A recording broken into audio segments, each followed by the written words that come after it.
Hello everyone, welcome to Shivi studyship. हम पढ़ रहे हैं आर एस शर्मा की Asian Indian history chapter 17। Already इससे पहले हम 16 चैप्टर्स कंप्लीट कर चुके हैं। अगर आपने वीडियोस नहीं देखी हैं तो आपको सारी वीडियोस हमारे चैनल पर मिल जाएगी। नीचे प्लेलिस्ट का जो लिंक दिया हुआ है आप वहाँ पे जाके सभी चैप्टर्स को देख सकते हैं। आज हम स्टार्ट करेंगे chapter 17, state structure and the world system in the age of the Buddha. ठीक है, इसमें हम जानेंगे उस समय जो स्टेट स्ट्रक्चर था वो कैसा था और जो वर्ल्ड सिस्टम की जो अरेंजमेंट थे वो कैसे थे। ठीक है, तो चलिए स्टार्ट करते हैं अपने चैप्टर को। Second, urbanisation, a picture of material life in northern India specially in eastern UP and Bihar can be drawn on the basis of the Pali text and the Sanskrit sutra literature in combination with archaeological material. देखिए, second urbanisation की बात यहाँ पर क्यों कही गई है, second क्यों कहा है, क्योंकि इससे पहले जो इंडस वैली था वो पूरा अर्बनाइज था। अब यहाँ पर सेकंड फेज जब आता है, जब यूपी और जो बिहार जो ईस्टर्न साइड होता है वो काफ़ी ज़्यादा डेवलप करने लगता है। और ये सारी चीज़ें हमें पता चलती हैं उस समय के लिखे हुए जो कुछ पाली टेक्स्ट हैं जो बौद्ध धर्म वगैरह से मिलते हैं हमें, और संस्कृत टेक्स्ट है, और साथ में जब हमें साथ में कुछ आर्कियोलॉजिकल जो मटेरियल है उस समय के वो भी मिल जाते हैं। तो उसको मिला के हम इस फेज़ को पढ़ते हैं। Archaeologically, the 5th century BC marked the beginning of the northern black polished ware phase in the Gangetic Plan। तो अगर हम बात करते हैं इस समय जो आर्कियोलॉजिकल जो फैक्ट्स हमें मिले हैं तो ये 5th सेंचुरी बीसी के आसपास का टाइम था, और यहाँ पर अब क्या शुरू हो गया था, नॉर्दर्न ब्लैक जो पॉलिश्ड वेयर थे उसका टाइम था ये। ठीक है, और ये टाइम कहाँ पर था, गैंगेटिक प्लेन वाला था। This was a very glossy shiny type of pottery. तो हम बार बार पढ़ते आ रहे हैं पॉटरी क्या थी, जो मिट्टी से बने हुए जो उस समय बर्तन होते थे। अब यहाँ पर वो बहुत ही अच्छे से ग्लॉसी शाइनिंग टाइप की जो पॉटरी थी वो आने लगी थी। उसको पेंट किया जाता था, बहुत ही पॉलिश्ड होती थी, और ज़्यादातर ये बहुत ही फाइन मटेरियल की बनी होती थी। और इसको जो सर्व करते थे, इसमें जो रिच जो पीपल होते थे वो इसको अपने टेबल वगैरह पे भी सर्व किया करते थे इन्हीं बर्तनों में। In association with this pottery are found iron implement, especially those meant for craft and agriculture। ठीक है, इन पॉटरी के साथ हमें कुछ आयरन इम्प्लीमेंट से मिलते हैं और कुछ और स्पेशल जो क्राफ्ट वर्क में यूज़ आने वाले जो और इक्विपमेंट्स है या जो एग्रीकल्चर जो इक्विपमेंट्स है वो सब हमें मिलते हैं। This phase also saw the beginning of the metal money. अब यहाँ पर जो मनी है वो भी चलनी शुरू हो जाएगी, और वो किस फॉर्म में चलेगी, वो चलेगी मेटल की फॉर्म में। ठीक है, the use of burn brick and the ring well began in the middle of the NBPW phase, that is in the 3rd century। अब यहाँ पर आपको जो बर्न ब्रिक है वो भी आपको यूज़ में दिखाई देंगी, जो रिंग बेल है वो भी इस फेज़ में आपको यूज़ में आती हुई दिखाई देंगी। कौन से फेज़ में, जो हमारा नॉर्दर्न ब्लैक पॉलिश वेयर जो फेज़ था, और ये कहाँ पर स्टार्ट हो रखा है, ये गंगा जो प्लेन है वहाँ पर 5th सेंचुरी के आसपास का ये टाइम है, 5th से 3rd के बीच में। Studies of the Doab site show that Chalcolithic settlement started the black and the red ware phase in the pre-PGW time. इससे पहले जो चालकोलिथिक जो सेटलमेंट थी उसमें ब्लैक और रेड वेयर यूज़ होते थे। अभी कौन से हो रहे हैं, नॉर्दर्न ब्लैक पॉलिश्ड वेयर। इससे पहले वाले टाइम में कौन से यूज़ हो रहे थे, black and red ware. A survey of Kanpur district shows that the settled area in the PGW phase was thrice the area in the black and red ware phase। ठीक है, and also this settled area expanded over 2.5 time during the NBPW। तो मतलब वो उस time का जो PGW वाला जो फेज़ था उसको बता रहे हैं कि वो उसका जो एरिया था वो कितना था, और अब जो सेटल्ड एरिया था expanded over 2.5 time during the NBPW। और ये NBPW का आपको पूरा वो बता रखा है कि उसके टाइम पे जो एरिया था वो कितना एक्सपेंड हो चुका था। As the settlement expanded the population kept increasing. अब वही है, जैसे जैसे आपकी जो सेटलमेंट है वो एक्सपेंड होगी तो वहाँ जो पॉपुलेशन है वो अपने आप ही ऑटोमेटिकली इंक्रीज होनी शुरू हो जाती है। NBPW phase is starting around 500 BC and saw a considerable increase in both settlement and population। तो मतलब टाइम के साथ साथ चीज़ें ना केवल अर्बनाइज हो रही थी बल्कि जो सेटलमेंट थी वो भी एक्सपेंड हो रही थी, और जो पॉपुलेशन थी वो इंक्रीज होती जा रही थी। The NBPW phase marked the beginning of the second urbanisation. ठीक है, इसीलिए इस फेज़ को क्या कहा गया है, इसको सेकेंड अर्बनाइज फेज़ कहा गया है भारत के अंदर, क्योंकि पहला आप किसको कंसिडर करते हैं, वो करते हैं हम हड़प्पा के जो टाउन थे जो पूरी तरह से डिसअपियर हो गए थे हमारे 1900 BC में। For about 1500 years no town were establish in India. और उसके कम से कम 1500 साल तक हमारे भारत में कोई भी इस तरह के जो हड़प्पा टाउन था, इस तरह के टाउन इस्टेब्लिश नहीं होते हैं। From about 1200 BC we notice settlement in the Doab. और 1200 BC के आसपास हम जो द्वाब वाला जो एरिया है, द्वाब एरिया आपको पता होगा, जो दो रिवर जो होती है उनके जो बीच में जो एरिया होता है उसको द्वाब वाला बोलते हैं, बहुत ही फर्टाइल एरिया ये होता है। तो 1200 BC के अराउंड यहाँ पर हमें द्वाब वाला जो एरिया है, यहाँ पर हमें कुछ सेटलमेंट्स को हम नोटिस करते हैं, और इसके आसपास वाला जो एरिया है वहाँ पर कुछ सेटलमेंट को नोटिस करते हैं। We find two types of settlement in the lower Doab. अब यहाँ पर हम दो तरह के सेटलमेंट देखेंगे। पहले हम लोअर द्वाब में देखते हैं, जो हमारी 1000 से 600 BC के आसपास है। ये पहले हम एक मैप देख लेते हैं। यहाँ पर ये आपको बताया हुआ है कि जो ये सर्कुलर, ये जितने भी लिखे हुए हैं, ठीक है, ये सारे आपके वो हैं जो NBPW साइट्स हैं, ठीक है। और मॉडर्न टाउन जो आपके स्क्वायर में है, ये जो आपके मॉडर्न टाउन है, ये कोलकाता हो गया, ठीक है, इधर ये मुंबई हो गया। तो आपको नाम से पता चल रहा है जो मॉडर्न है वो कौन से है, और जो थोड़े आपको ना सुनने से लगे कि आप कुछ नए लग रहे हैं तो वो आपके कौन से होंगे, वो NBPW साइट होंगी। तो ये मैप बहुत इंपॉर्टेंट है, आप इस मैप को एक बार देख लीजिएगा अच्छे से, वीडियो को पॉज करके। अब हम आगे बढ़ते हैं। In the same area and on the same basis, 4 type of settlement are located some part। तो यहाँ पर आपको 4 तरह की सेटलमेंट दिखाई देंगी। This settlement hierarchy is regarded as the most important indicator of urbanization। और ये जो सेटलमेंट जो हायरकी है जो आपको दिखाई देगी, ये सबसे इम्पॉर्टेंट इंडिकेटर है ये बताने के लिए कि अब कौन सा फेज़ आ चुका था, अर्बनाइज्ड फेज़ का जो स्टार्टिंग थी वो होने लगी थी। Large settlement may enjoy some advantage over the small one, but without craft, coin, trade and agriculture surplus, even a large settlement cannot grow into a town। तो दो तरह की सेटलमेंट थी, एक बड़ी जो अपने आप को रिच वाली कैटेगरी में इलाइट्स जो होते थे, और दूसरी जो स्मॉलर वन थी। अब यहाँ पर जो लार्ज सेटलमेंट थी, हमेशा वो कुछ एडवांटेज उनको मिलती रहती थी, और उनको वो एडवांटेज कौन देते थे, जो स्मॉलर वन थे। अब यहाँ पर भले ही जो पावर थी, जो लास्ट सेटलमेंट में रहने वाले जो रिच पीपल थे उनके पास थी, लेकिन कहीं ना कहीं आप ये देखिए बिना स्मॉलर जो सेटलमेंट्स है उनके बिना तो वो भी कुछ नहीं, क्योंकि जो ये स्मॉलर वंस थे यही क्राफ्ट वर्क में आती थी, यही कॉइन बनाते थे, यही ट्रेड, एग्रीकल्चर सरप्लस, तो सब कुछ इन्हीं की वजह से होता था। और अगर ये इस काम को छोड़ देंगे तो जो लास्ट सेटलमेंट है वो भी ग्रो नहीं कर पाएगी, और ना वो कभी टाउन में कन्वर्ट हो पाती। तो जो टाउन अराइज होते हैं मिड गैंगेटिक प्लेन में 5th सेंचुरी के आसपास, thus the second urbanisation began in India. तो इसी को हम क्या बोलते हैं, second urbanisation began in India. बहुत सारे टाउन हैं वो हमें पाली संस्कृत जो टेक्स्ट है उनमें हमें मेंशन मिलते हैं, जिनमें से कौन कौन से हैं, कौशाम्बी, श्रावस्ती, है ना, श्रगनवेरपुर, अयोध्या, कपिलवस्तु, वाराणसी, वैशाली, राजगीर, पाटलिपुत्र, चंपा, ठीक है। जब हम वहाँ पर एक्सकवेशन होती है तो हमें ये सारे जो सिटीज़ हैं इनके होने के हमें वहाँ से बहुत सारी जो चीज़ें हैं रिमेनिंग जो रिमेन्स हैं इनके वो मिलते हैं। And in each case sign of habitation and mud structure relating to the early NBPW phase or to the middle period phase। और यहाँ से हमें बहुत सारी चीज़ें मिलती हैं जो हमारी सब किससे मैच करती हैं, NBPW phase से, और जो मिडिल पीरियड है उससे। कुछ वुडन पैलिसेड्स भी मिलते हैं, ये हमें कहाँ मिलते हैं, ये हमें पटना से मिलते हैं, जो रिलेटेड होते हैं उस समय जो प्री मौर्य टाइम होता है उससे। Relating to the 7th-6th century BC, they are the earliest wooden enclosure in the mid Gangetic plain. तो बहुत सारी जो वुड की जो चीज़ें हैं वो हमें मिलती हैं मिड गैंगेटिक प्लेन से। The houses were mostly made up of the mud brick. यहाँ पर अभी कुछ जो घर थे वो मोस्टली किसके बने हुए थे, वो मड ब्रिक के बने हुए थे या फिर वुड के बने होते थे, which naturally disintegrated in the moist climate of the mid Gangetic basin. और जब मॉइस्ट क्लाइमेट होता था या बारिश का जो सीज़न होता है वो होता था, तो उस समय ये बहुत ही ईजिली डिसइंटीग्रेट हो जाते थे, और ये कहाँ पर होते थे, मिड गैंगेटिक प्लेन के आसपास। Although 7 storey places are palaces are mention in the Pali text. Pali text हमें ये भी पता चलता है ये कुछ 7 स्टोरी करके पैलेसेस होते थे, and these have not been discovered anywhere. लेकिन ऐसा सिर्फ हमें पाली टेक्स्ट जो बुक है ना उसमें लिखा हुआ मिलता है, असली में ऐसा कोई डिस्कवरी अभी नहीं हुई है, मतलब ऐसी कोई भी चीज़ अभी नहीं मिली है।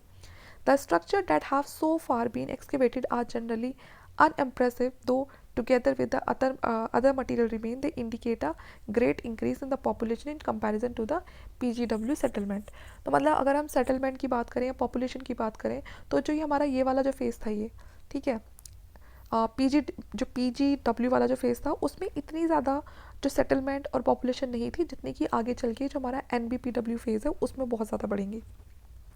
Many towns were seat of the government, but whatever be the cause of their origin, they eventually become market and came to be inhabited by artisan and merchant. ठीक है, बहुत सारे टाउन में गवर्नमेंट वाला जो सिस्टम था वो चलता था, लेकिन बाद में धीरे धीरे जो मार्केट स्ट्रांग होती गई तो जिनके कंट्रोल में मार्केट होती थी वो कौन होते थे, आर्टिशन और मर्चेंट, और धीरे धीरे इन्हीं का पूरे उस जगह पे कंट्रोल हो जाता था. The city of Champa near Bhagalpur is called the Maningama in a प्राकृतिक टेक्स्ट. तो जो प्राकृतिक टेक्स्ट अगर आप देखोगे तो उसमें जो चंपा था उसको ये जो वनियागामा है इस नाम से बुलाया गया है, जो सिटी ऑफ चंपा थी भागलपुर में. And means a settlement of merchant, और इसको क्या बताया है कि ये जो मर्चेंट्स थे यहाँ पर वो लोग रहते थे. Some places were centre of artisan, कुछ ऐसी भी जगह थी जो आर्टिशंस के सेंटर थे, जैसे कि सद्दलपुत्ता वैशाली में. ठीक है, यहाँ पर हमें क्या मिलती है, 500 पॉटर्स मिल्क की दुकानें मिलती हैं.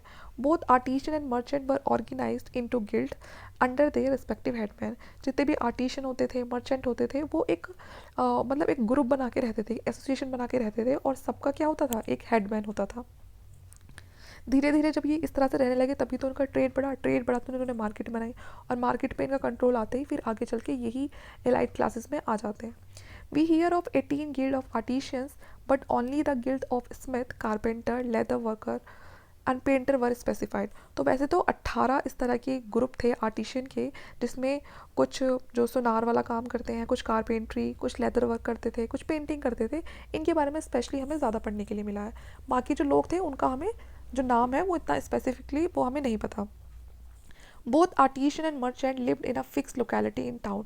जितने भी आर्टिशियन थे, मर्चेंट थे, सबकी एक फिक्स लोकेलिटी हुआ करती थी टाउन के अंदर कि उनको कहाँ रहना है. वी हियर ऑफ वेसास और merchant street in Varanasi of the street of Ivory worker. वहाँ पर जो वाराणसी है वहाँ पर हमें कुछ आइवरी वर्कर भी मिलते हैं. ठीक है. Specialisation in craft developed on the strengthen of the guild system as well as the localisation. जब वो अपनी क्राफ्ट वर्क में बहुत ज़्यादा उन्होंने डेवलपमेंट कर ली, उसमें बहुत ज़्यादा वो मतलब एक होता है ना कि महारत हासिल कर ली, तो अब इससे क्या होने लगा, जो उनका पूरा जो सिस्टम है वो बहुत ज़्यादा स्ट्रेंथन हो गया. ठीक है, वो मजबूत हो गया. Generally crafts were hereditary and the son learn his family trade from the father. और यही होता था कि जो क्राफ्ट हो गया था वो उनका हेरिडेटरी वर्क हो गया था, कि जो पिताजी हैं उन्होंने अपने बेटे को सिखा दिया, उस बेटे ने आगे चल के अपनी जनरेशन को सिखा दिया, और फिर वो उनका फैमिली बिजनेस बन जाया करता था. The product of craft were transported by the merchant over a long distance. वो जो भी क्राफ्ट वर्क बनाते थे सॉरी, जो मर्चेंट्स थे वो उनको ट्रांसपोर्ट करते थे. ऐसा नहीं था कि बस अपने आसपास जो लोकल प्लेसेस है वहाँ पर ही बेच दिया, नहीं, बल्कि वो उसके लॉन्ग डिस्टेंस कवर करके वो उसको आगे तक लेके जाते थे. We repeatedly hear 500 cart loads of good. मतलब आप खुद सोचो कि 500 कार्ट लोड्स गुड कितने ज़्यादा होते हैं. तो हमने इतने तक सुना है कि वो इतने सा क्या करते थे, ट्रांसपोर्ट करते थे. और इसके अंदर क्या क्या होता था, फाइन टेक्सटाइल, आइवरी ऑब्जेक्ट्स होते थे, पोर्ट्स होते थे, और कुछ ऐसी और ही क्राफ्ट जो चीज़ें होती हैं वो होती थी. जितनी भी इम्पॉर्टेंट सिटीज़ थी इस टाइम की वो सब ज़्यादातर किसी जो रिवर बैंक के किनारे बसी होती थी, और अपना जो ट्रेड रूट है वो हमेशा एक दूसरे से कनेक्ट रखती थी. जो श्रावस्ती थी सिटी, वो कनेक्ट किससे थी, किससे उसके अच्छे लिंक थे, कौशाम्बी और वाराणसी दोनों से. हो सकता है यहाँ पर कुछ खास चीज़ बनती हो तो वो इनको ट्रांसपोर्ट कर रहा है, कुछ यहाँ पर बन रहा हो तो वो ट्रेड करने के लिए यहाँ पर जा रहा है. तो इस तरह से ही अपने जो लिंक है वो बना के रखते थे. The latter was considered to be a great centre of trade in the age of Buddha. तो जो बुद्ध का जो टाइम पीरियड था उस समय भी जो ट्रेडिंग चल रही थी वो बहुत ज़्यादा मतलब अपने पीक पर थी. The route from Shravasti passed eastward and southward through Kapilavastu and Kushinara. जो रूट था श्रावस्ती से होकर जो गुजरता था उसको इस तरह से बनाया गया था कि पूरा ईस्ट साइड भी जा रहा है, वो साउथवर्ड भी जा रहा है, और कहाँ से निकल के जाता था, कपिलवस्तु और जो कुशीनारा है वहाँ से निकल के जाता था, और आगे चल के वो वैशाली से लिंक करता था. तो मतलब रास्ते इस तरह ही बनाए जाते थे, स्पेशली अपने ट्रेड रूट को ध्यान में रखते हुए. Trader cross the Ganga near Patna and travel to Rajgir. जो ट्रेडर्स होते थे पहले वो गंगा को क्रॉस करते थे, पटना के पास है, और उसके बाद वो राजगीर जाते थे. उसके बाद फिर वो चंपा, ठीक है, और वो रिवर का भी यूज़ किया करते थे. If we are to believe the Jataka tales, the trader of the Kosala and the Magadha went Mathura far north as Takshashila. तो अगर हम जो जटक जो स्टोरीज़ हैं अगर हम उनको पढ़ते हैं तो हमें पता चलता है कि जो जटक स्टोरी आपको पता होगी, जो बौद्ध धर्म में जो उनके जो जो उनके होते थे ना मॉन्क वगैरह होते थे, तो उन्होंने बुद्ध की कहानियाँ, वो सब लिखी हुई है उसमें। तो उसमें अब वो उस समय का जो और भी व्यवस्था थी उन्होंने उसको अभी उसमें जिक्र किया हुआ है। तो इसलिए जो हमें इन स्टोरी से पता चलता है कि उस समय जो ट्रेडर्स थे कुशाला के और जो मगध के थे वो मथुरा तक जाते थे और वो तक्षशिला तक भी जाते थे। Similarly from Mathura they travel southward and westward to Ujjain. वैसे ही जो मथुरा के लोग थे वो वेस्टवर्ड भी जाते थे ट्रेड के लिए और साउथवर्ड भी जाते थे और गुजरात कोस्ट पर भी जाते थे। तो मतलब ये था कि ऐसा नहीं था कि ये चीज़ें कोई बाद में आके शुरू हुई हैं, बल्कि इस टाइम पे ट्रेड बहुत अच्छा था और ट्रेड को बढ़ाने के लिए ये लोग एक जगह से दूसरी जगह भारत में ट्रैवल करते रहते थे। Trade was facilitated by the use of money. Money का यूज़ होना शुरू हो गया था और ये मनी किस फॉर्म में होती थी, मेटल मनी की फॉर्म में होती थी। ठीक है, जिसपे एक स्टैम्प लगी होती थी उस सिटी में जो भी अथॉरिटी होती थी उसकी। और ये कॉइन थे जो 17th सेंचुरी BC है उसके आसपास के। ठीक है, और कुछ कॉइन हमें एशिया माइनर में भी मिले हैं। तो आप खुद सोच सकते हो कि ये जो ट्रेड था वो कितना मतलब आउट ऑफ कंट्री भी था। How it was first introduce in India is not clear. पहली बार लेकिन ये भारत में कैसे इंट्रोड्यूस हुआ इसके पूरी तरह से कोई भी क्लियरली कोई जिक्र नहीं किया गया। The term Nishika and the Satmana in the Vedic text are to be the name of the coin। तो ये अगर आप वैदिक टेक्स्ट पढ़ते हो तो उसमें कॉइन के उस समय जो नाम हुआ करते थे वो निशिका और जो सतमन है ये नाम बताए हैं। They seem to have been prestige object made up of metal. और ये बहुत ही खास मेटल के बने होते थे जिस मेटल की बहुत ही अच्छी कीमत होती थी। It appears that in Vedic time exchange was conducted through barter and the mutual gift system served as a mode of exchange in the pre Buddhist time. अगर आप वैदिक टाइम की बात करोगे तो उस समय ज़्यादातर बाटर सिस्टम चलता था। बाटर सिस्टम ये होता है कि अपनी ज़रूरत की चीज़ों को आपस में एक्सचेंज कर लेना कि अच्छा मेरे पास ये है तो मुझे तुम मेरी ये चीज़ ले लो और मुझे अपनी दूसरी चीज़ दे दो यूज़ करने के लिए। तो इस तरह से सिस्टम चलता था मनी वगैरह का या मेटल मनी का इस तरह से यूज़ नहीं होता था। या म्यूचुअल वो गिफ्ट सिस्टम का वो करते थे, गिफ्ट में एक दूसरे को उनकी ज़रूरत की चीज़ें देते थे। और इस तरह का जो मोड है मोड ऑफ एक्सचेंज वो प्री बुद्धिस्ट टाइम तक भी चला है। Sometime cattle serve the purpose of currency. और कभी कभी जो कैटल हैं उनको करेंसी की तरह यूज़ किया करते थे। Coin made of metal appear first in the age of Gautam Buddha. पहली बार जो कॉइन का बना हुआ जो सिक्का चला मेटल का बना हुआ जो सिक्का जो कॉइन था वो चला वो पहली बार देखा गया जब गौतम बुद्ध का जो टाइम था। Earliest the made largely of silver तो अब few copper coin also existed. सबसे पहले जो ज़्यादा मात्रा में जो कॉइन बने वो सिल्वर के थे और कुछ कॉपर कॉइन भी थे। ठीक है, जो हमें मिलते हैं और ये पंच मार्क होते थे because PCs of silver and copper were punched with a certain mark. इनके ऊपर कोई पंच मार्क कॉइन का मतलब ये है कि इसके ऊपर कोई सर्टेन वो मार्क बना दिया करते थे जैसे किसी हिल का, ट्री का, फिश, बुल, एलिफेंट, क्रिसेंट। ठीक है, in Maurya and the later time cast coin and die struck coin और different metal were also used. अगर हम मौर्य के टाइम पे देखेंगे उस समय जो भी जो कॉइन्स थे उनको बनाया गया था उस पर आपको डिफरेंट मेटल्स के कॉइन दिखाई देंगे और आपको बहुत सारे उस पर जो इमेजेस है वो भी दिख जाएंगी। जो earliest hoard of coin have been found in eastern UP and the Magadha. हमें बहुत सारे जो सिक्के हैं वो हमें यूपी से भी मिलते हैं और मगध से भी मिलते हैं और बहुत सारे कॉइन हमें तक्षशिला के पास से भी मिलते हैं। Pali text indicate plentiful use of money and showed that how coin were used to pay wages and buy good।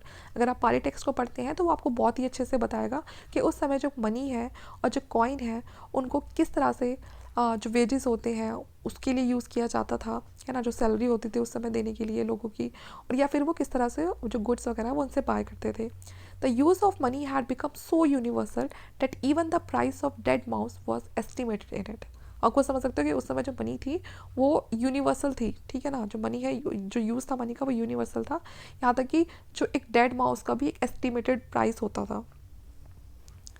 By 300 BC we notice full fledged urbanisation. और 300 BC के आसपास हम पूरी तरह से अर्बनाइज देखते हैं और काफ़ी ज़्यादा इंक्रीज़ होता है किसमें, पॉपुलेशन में भी। ठीक है, तो 2,70,000 जो पीपल थे कम से कम हम बता सकते हैं उस समय पाटलिपुत्र में होंगे और 60,000 मथुरा में, 48,000 विदिशा में जो मॉडर्न जो बिशन नगर और वैशाली वाला एरिया है, 40,000 कौशाम्बी में और जो ओल्ड राजगीर का बताया है, और 38,000 ये उज्जैन में। Such sizeable population can not be suggested for earlier time. और इतनी बड़ी पॉपुलेशन पहले कभी किसी टाइम में नहीं देखी गई है। Urbanisation strengthen the state. अब अर्बनाइज्ड हो गया, उसने वो जो एरिया था उसको बहुत ही अच्छे से स्ट्रेंथन कर दिया। वहाँ पे ट्रेड बढ़ता चला गया, प्रमोट होने लगी ये चीज़ें, रीडिंग और writing. After the end of the Harappa culture writing probably began a couple of century before Ashoka. ये हड़प्पा में स्क्रिप्ट वगैरह चलती थी। ठीक है, और the earliest record have been destroyed. अब यहाँ पर ज़्यादा जो वैदिक टेक्स्ट वगैरह लिखे जा चुके थे लेकिन जो एक राइटिंग का जो ये पैटर्न है ना, ये हुआ ज़्यादा जब अशोक का टाइम पीरियड आया, क्योंकि अशोक ने चलवाई इंस्क्रिप्शन। वो इंस्क्रिप्शन उसके कैसे फॉर्म होते, तो स्टोन पे लिखवा दिया करता था वो, या बड़े बड़े पिलर पे लिखवा दिया करता था। तो ये चीज़ें अशोक के टाइम पे फिर ज़्यादा देखी गई, हड़प्पा के बाद से फिर अशोक के टाइम पे देखी गई कि राइटिंग और रीडिंग वाला जो पार्ट था। जो अर्लीस्ट रिकॉर्ड हमें मिलते हैं वो पूरी तरह से डिस्ट्रॉय हो चुके थे, probably because they were written on wood and similar perishable material, क्योंकि जो पहले रिकॉर्ड थे वो या तो लकड़ी पर लिखे होते थे वुड पर, या फिर किसी ऐसे मटेरियल पर जो ईजिली ख़राब हो जाए। Writing led to the compilation not only of laws and ritual but also facilitated bookkeeping, which was so essential to trade, tax collection and maintenance of large professional army. अब जब आप इतना बड़ा ट्रेड वगैरह ये सब करना चाहोगे अपना, तो आपको भी रिकॉर्ड तो रखने पड़ेंगे। तो इसीलिए ये टाइम जो अर्बनाइज हुआ, इस टाइम में राइटिंग इसलिए इंपॉर्टेंट हो गई थी कि सिर्फ खाली उनको लॉज नहीं लिखने थे, बल्कि उनको उस समय एक बुक को रखना बहुत ज़रूरी था जिसमें वो अपनी ट्रेड से जुड़ी हुई जो बातें हैं वो लिख सकते हैं, टैक्स कलेक्शन के बारे में लिख सकते हैं, लार्ज प्रोफेशनल जो आर्मी है उसके बारे में रिकॉर्ड बना सकते हैं। The period produce text dealing with the sophisticated measurement, और उस समय जो भी वो मेजरमेंट वगैरह यूज़ करते थे, ठीक है, उसको भी उनको उसमें लिखना होता था। तो उस समय जो मेजरमेंट थे उसको क्या बोलते थे, सूल व सूत्र बोलते थे, विच प्रीज सपोज राइटिंग एंड विच में help in the demarcation of field and houses. बहुत सारे लोग होते हैं जो ज़मीन खरीदते हैं बेचते हैं, तो अब उनको कुछ तो वहाँ पर रिकॉर्ड रखने होंगे ना, कुछ तो पैरामीटर वहाँ पर डिसाइड करना होगा। तो यहाँ पर वो इन सब चीज़ों को रिकॉर्ड करके और उनको रिटर्न में रखते थे, जिससे कि आगे उनको दिक्कत ना हो, और वो इसी पैरामीटर के बेसिस पर आगे जो फील्ड है, हाउसेज है, उसके लिए जो उस समय जो लैंड होती थी उसको वो मेज़र कर सकें। ठीक है, तो इस वीडियो के लिए इतना ही, बाकी हम नेक्स्ट लेक्चर में मिलेंगे जिसमें हम बात करेंगे रूरल इकोनॉमी की। अगर आपको वीडियो अच्छा लगे तो प्लीज़ लाइक करना, शेयर करना, चैनल को सब्सक्राइब कर लेना। Thank you.